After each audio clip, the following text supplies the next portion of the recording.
Something happened during WNBA All-Star Weekend that almost nobody's talking about. On the surface, Caitlin Clark simply didn't win MVP, but when you look at everything that happened before, during, and after the game, a completely different picture starts to emerge. By the end of this video, you'll understand why so many fans believe this weekend changed the conversation around the WNBA forever. Hoofdstuk 1, De Haak. Caitlin Clark walked into All-Star Weekend as the biggest story in women's basketball. She walked out without the MVP trophy.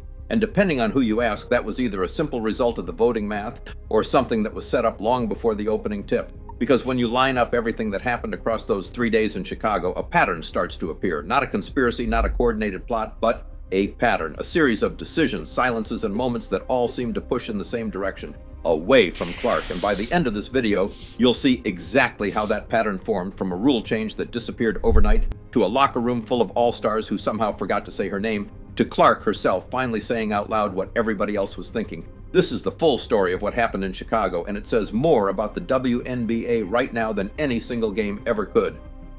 Hoofdstuk 2, Het Weekend dat geen vakantie was. Let's start with something most people missed, because while the highlight reels focused on the game itself, what happened before the game tells a completely different story. All-Star Weekend is supposed to be a reward. Players fly in, they do a few photo ops, they hit some parties, they let the league celebrate them for a season of hard work. That is the deal. Most players treat it like a mini vacation built around one exhibition game. Nobody would blame them for that.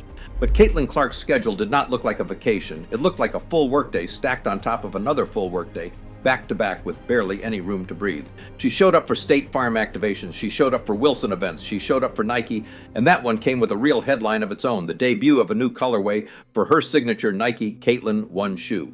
Think about what that means for a second. Most players in that all-star locker room do not have a signature shoe at all. Clark was out there doing press for a new colorway of hers in the middle of a weekend everyone else was treating like a break. On top of the sponsor work, she stacked in charity appearances and fan meet and greets, event after event, smiling for every single one. Now compare that to the rest of the field. Look at the headlines from that same weekend and you will notice something. Other all-stars got covered for their outfits, for their party appearances, for whatever fit they wore courtside. Community work? Barely a mention. It is not that those players did nothing, it is that the attention was not pointed at them the way it was pointed at Clark, and that gap says a lot about who the league and its fans are actually watching. The fans proved it in the most direct way possible. They waited, lines formed hours before some of those meet and greets just so people could get 30 seconds with her.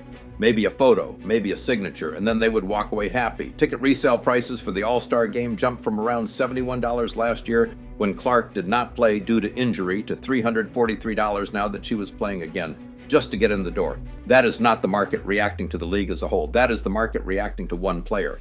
And everyone in that building knew it. Here is what makes this heavier than it sounds. Clark is not some role player who can afford to coast through a weekend of appearances. She is already the most watched, most scrutinized player in the entire sport. Cameras track her every move, and she still said yes to every single request stacked on her calendar. This was not instead of her game prep. This was on top of it. She is out there doing meet and greets Friday night, and then expected to bring the same competitive edge Saturday night that made her the reason ticket prices tripled in the first place. So picture where that leaves her walking into the actual game, exhausted from a weekend of carrying the league's business on her back, doing the work nobody forced her to do, showing up for every fan who waited in those lines. And on the other side of that effort, the WNBA had something waiting for her that nobody saw coming. Hoofdstuk 3, Het Spel Zelf. Let's talk about the actual game, because if you only look at the box score, you would think Caitlin Clark had a quiet night. 17 points, 5 assists, 4 rebounds in just 21 minutes. On paper, that is a solid line for a bench player having a nice afternoon. It is not what you would expect from the reason ticket prices tripled and the reason the building sold out in the first place. So the numbers lie to you if you stop there, because they hide everything about how those points came and what she did without the ball. From the opening minutes, Clark set the tone. She jumped a passing lane for a steal in the first quarter and took it the other way herself, no hesitation.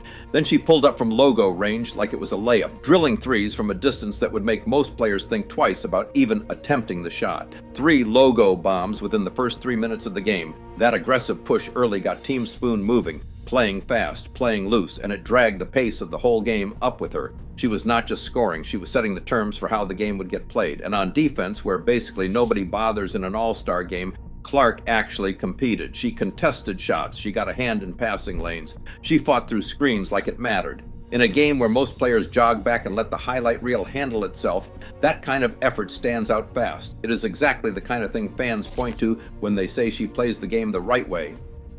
Hoofdstuk 4, De Vierpuntenlijn, Die Verdween. Now here's where the story gets complicated. Clark hit 5 threes that night, and she was doing it from 4-point range because the WNBA had installed an actual 4-point line for the All-Star game, a stripe further out than the normal arc just for this event. It rewarded exactly the kind of range Caitlin Clark has built her whole game around, except that line got scrapped right before tip-off, pulled with almost no explanation to the players or the media covering the game. Do the math on that for a second. Several of her 5 threes came from beyond where that 4-point stripe would have been, based on where she was pulling up from all night. If the line had stayed in place, those shots count for 4 points instead of 3, and her 17 suddenly turns into something in the low 20s, maybe enough to lead Team Spoon outright, maybe enough to change the entire MVP conversation. Now think about the timing of that decision. Production panels were already set, uniforms were already printed, graphics packages were already built around a 4-point line that had been advertised for weeks. The league ultimately decided not to use the 4-point line after it had been discussed before the event. The exact reasoning was never fully explained publicly, and many fans later pointed out that Clark's deep shooting range might have benefited more than anyone if the rule had remained. Had the 4-point line remained, it's possible Clark's scoring total would have looked very different. Whether that would have changed the MVP vote is impossible to know, but it quickly became part of the conversation among fans. Now put that next to Jonquel Jones, who walked away with the trophy. Jones dropped 22 points, grabbed 13 rebounds, and handed out 8 assists. She made history, becoming the first player ever to win MVP for the league, the Commissioner's Cup, the Finals, and the All-Star Game. That is a real resume. Nobody is saying she did not play well. The box score gave her the trophy, plain and simple. More points, more boards, more dimes across the stat sheet. But the context around that box score is what makes people uncomfortable, because the one rule that was designed to reward Clark's specific skill set disappeared hours before she could use it, and nobody has ever fully explained why. Hoofdstuk 5, De Stilte, op Media Day.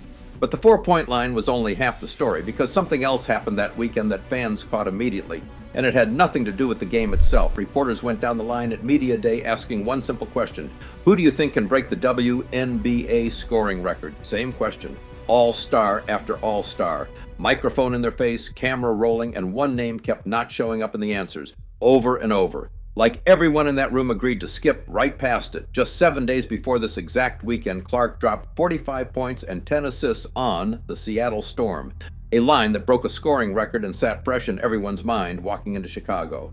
That is not old news buried in some highlight archive. That is a performance from the same week still getting replayed on every sports show covering the league. If you are a player getting asked who can break the scoring record, that game is sitting right there, impossible to miss. And yet, Paige Bueckers got asked. Her answer skipped right past Clark. Angel Reese got asked. Same result. No mention of the player who just put up 45 and 10 against Seattle. Both of them found other names to bring up, other angles to take the question. Anything that let them talk around the obvious picks sitting 1 week in the rearview mirror.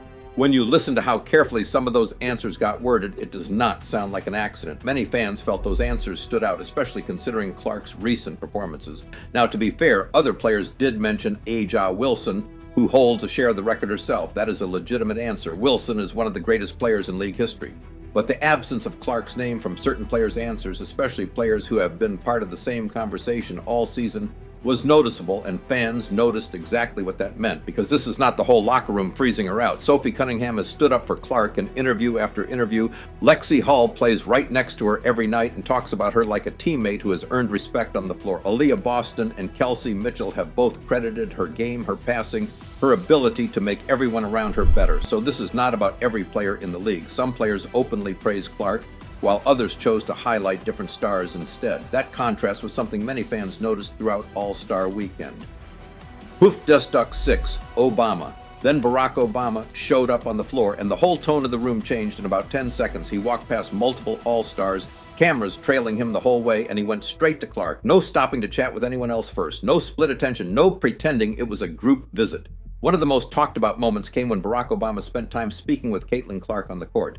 Cameras quickly focused on the interaction, and it became one of the biggest viral moments of the weekend. He told her she was great. He told her not to let the noise get her down. He talked about how difficult it is to carry that much attention at her age, and he said something that stuck. "I didn't get famous till I was like 45. You're my daughter's age." Nobody choreographed that moment. He made his own call in real time, in front of cameras, in front of players who had spent the whole weekend dodging her name in interviews, and the contrast between that and the silence from Bueckers and Reese could not have lined up any worse for them. The contrast between that highly public interaction and some of the earlier media day conversations quickly became another talking point among fans online. That moment did not need a caption. The reaction was already written into the scene itself.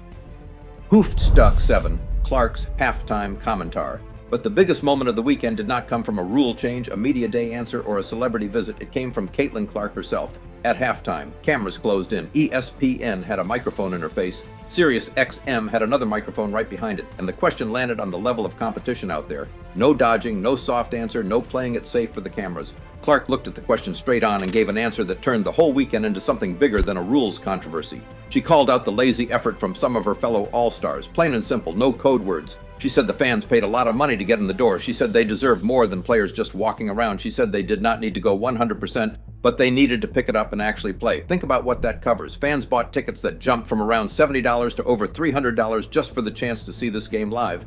They took time off work, they brought their kids, they bought the jerseys, they waited in those long lines all weekend for a photo or an autograph, and then some players jogged through the game like it was a scrimmage nobody was watching, like the effort did not matter because the score does not count for anything in the standings. Clark's point was simple: the score might not count, but the money in those fans' pockets was real, and so was the time they gave up to be there. Compare that to how she played the exact same game. She dove for loose balls in an exhibition. She sprinted back on defense when nobody else bothered to get below the free throw line. Full speed every possession in a game where the standard move is to jog it out and save your legs for the games that count.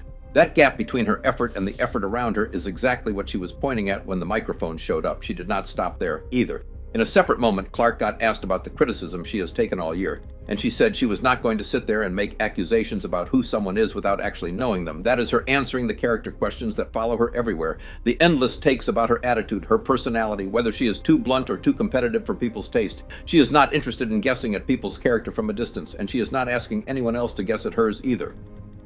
Hoofdstuk 8, Het grotere beeld. Now line it all up, because when you put every piece of this weekend next to each other, the contrast writes itself. Clark spent her all-star weekend running from charity stops to sponsor booths to fan lines. She debuted a new signature shoe colorway while other players were posting party fits. She showed up for every single person who waited hours for 30 seconds of her time. Then she walked into a game where the league had pulled the 4-point line, the one rule designed to reward her exact skill set, hours before tip-off. Her own peers would not say her name on media day when asked who could break the scoring record. A former president walked past everyone else to reach her because even he could see what the room was doing, and at halftime she said out loud what fans had been thinking all weekend: if people are paying real money to watch you play, you owe them real effort. None of this came out of nowhere. It is all connected. The charity stops, the meet and greets, the sponsor events, the full effort on the court, even after a schedule that would have worn anyone down. She had already proven what she thinks she owes the fans, and at halftime she just said the quiet part out loud, that she expects her peers to bring the same thing. Fans online did not need to think twice about which side they were on. Clips of her comments spread fast, and the reaction leaned hard in her direction. Plenty of fans turned even harder on the players who had spent the weekend dodging her name in interviews and coasting through the game itself. The math was not complicated for anyone watching. One player worked the whole weekend and then competed like it mattered. Some fans felt that not every player approached the exhibition with the same level of intensity. And somewhere in between, the decision not to use the 4-point line became one of the most debated topics of the weekend. Now look at Indiana. Indiana's core has earned a reputation for strong chemistry and competitiveness, and many fans believe that identity is becoming one of the team's biggest strengths. That is the team fans are actually excited about, not because of drama, not because of controversy, not because of headlines, because of effort, honesty, and respect for the game. That is why people show up for Caitlin Clark, not because she is perfect, not because she never says anything that ruffles feathers, but because she competes like the moment matters, even when the moment is an exhibition that does not count in the standings. And that is exactly what the All-Star Weekend exposed. Whether you agree with every opinion surrounding All-Star Weekend or not, one thing is clear: Caitlin Clark once again became the center of the conversation, and the reaction to everything that happened in Chicago showed just how much influence she now has over the future of the WNBA.